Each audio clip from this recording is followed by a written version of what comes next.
अपनी जगह सही हो और कोई तुमसे थोड़ा सा ज्यादा सक्सेसफुल इंसान जरा सी बात पर तुम्हें ऐसे बोले, औकात क्या है तुम्हारी?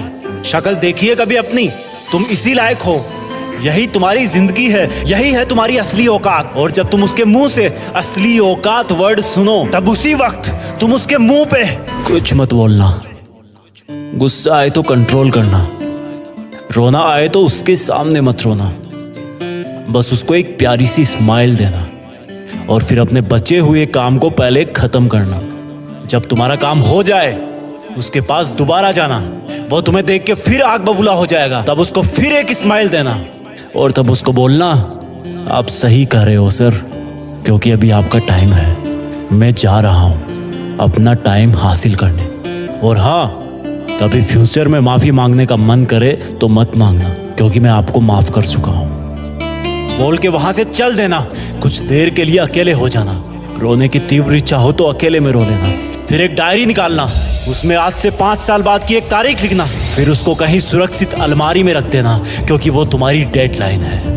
और फिर तुम अपने आप पर एक तिलक लगाना कि अब मैं दिखाऊंगा कि मेरी औकात क्या है, मुझे किसी और से नहीं खुद से लड़ना है, आज से मेरी खुद की कठिनाइयों के विरुद्ध जंग चालू है। और एक दूसरा कागज निकालना, उसमें लिखना कि तुम्हें ऐसा दिन देखने को क्यों मिला, ऐसा क्या था जो ऊपर वाले ने उसको देके नीचे भेजा और जो तुझको नहीं दिया। तब तू पाएगा कि तू उससे किसी मायने में कम नहीं है, बल्कि अपनी औकात सुनकर तू उससे भी बेहतर हो गया है, क्योंकि वही गुब्बारा ऊपर उड़ता है जिसमें गर्म हवा भरी होती है। अब ये तेरे अंदर की आग तुझे ऊपर उठाएगी। अगर उसने तुमसे कभी पास्ट में ये भी कहा कि मेरे पास 40 लाख की कार है, तो मन में सोचना कि मेरे पास 40 लाख की कार आना तो शायद मुश्किल है, लेकिन मेरे पास 40 करोड़ का पर्सनल प्लेन जरूर आएगा। अगर उसने तुमसे कभी पास्ट में ये भी कहा कि शक्ल देखिए अपनी, तो मन ही मन मुस्कुरा के बोलना कि अब मेरा चेहरा मेरा ब्रांड बनने वाला है। अगर वो बोले कि तुम लाइफ में कुछ नहीं कर सकते, तो मन ही मन दिलासा देना कि मैं कुछ करूं या ना करूं, तुम कभी आके मेरे से माफी जरूर मांगोगे। उसको कुछ बोलना नहीं, कुछ करना नहीं,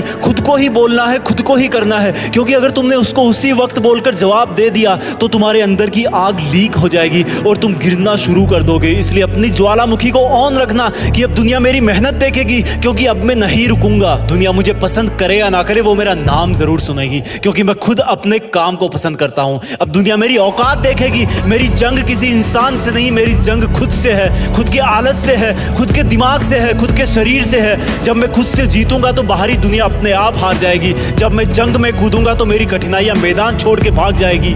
इस शहर से डरना मत मुसाफिर, यहाँ ठोकर खाते रहने पर ही मंजिल मिलती है। यहाँ कई तुम्हें तुम्हारी औकात दिखाएंगे, लेकिन तुम उनसे लड़ना मत, अपनी एनर्जी वेस्ट करने के लिए उन पे चढ़ना मत। ठान लेना कि बात से नहीं काम से जवाब दूंगा, गुस्से से नहीं डराऊंगा उसको तो मैं इमोशनल करके रुलाऊंगा। जब मेरी औकात दिखाने वाले को एहसास होगा कि उसने कितनी बड़ी भूल की थी, और फिर 5 साल बाद तुम्हारी औकात दिखाने वाला इंसान उस शहर के मेन चौराहे पर लाल बत्ती पर रुकेगा, तब उसके बराबर एक सुपर लग्जरी कार आके खड़ी होगी। वो जब उसकी तरफ देखेगा तो शीशे से कुछ ना दिखेगा उसको। फिर एकदम से उसका ध्यान कार से ऊपर होते हुए पास की एक तगड़ी बिल्डिंग पर जाएगा। उस पर वो एक बहुत बड़ा 40 बाई 30 का पोस्टर देखेगा। उसे कुछ हल्का हल्का याद आएगा। तब उसकी मेमोरी में औकात वाला दिन फ्लैश मारेगा। तब वो अपना शीशा नीचे करेगा, ये कंफर्म करने के लिए कि ये पोस्टर उसका नहीं हो सकता, लेकिन तसल्ली नहीं मिलेगी। तब तुम अपनी गाड़ी का शीशा नीचे करना और जोर से बोलना, थैंक यू सर, अगर आपने मुझे मेरी औकात उस दिन नहीं दिखाई होती ना, तो आज मैं अपनी असली औकात पर नहीं आ पाता। तब तक ग्रीन लाइट हो जाएगी, तुम शीशा चढ़ाना और चल देना। ऐसा कैसे हुआ? क्योंकि तुमने बात से नहीं मेहनत से अपनी औकात बनाई। तुमने दिन में सोकर नहीं रात में जगकर अपनी औकात बनाई। तुमने अपनी सफलता का थप्पड़ मारा उसे। तो आज से लड़ाई वड़ाई बंद, सिर्फ मेहनत और सिर्फ मेहनत, क्योंकि असली औकात लड़ने से नहीं मेहनत करने से है। हम आपके लिए जीत फिक्स चैनल पर ऐसे ही वीडियोस लाते रहेंगे। Please like, share, comment and subscribe, क्योंकि हम जो कुछ भी है वो सब आपके प्यार और सपोर्ट की वजह से है। जय हिंद, वंदे मातरम।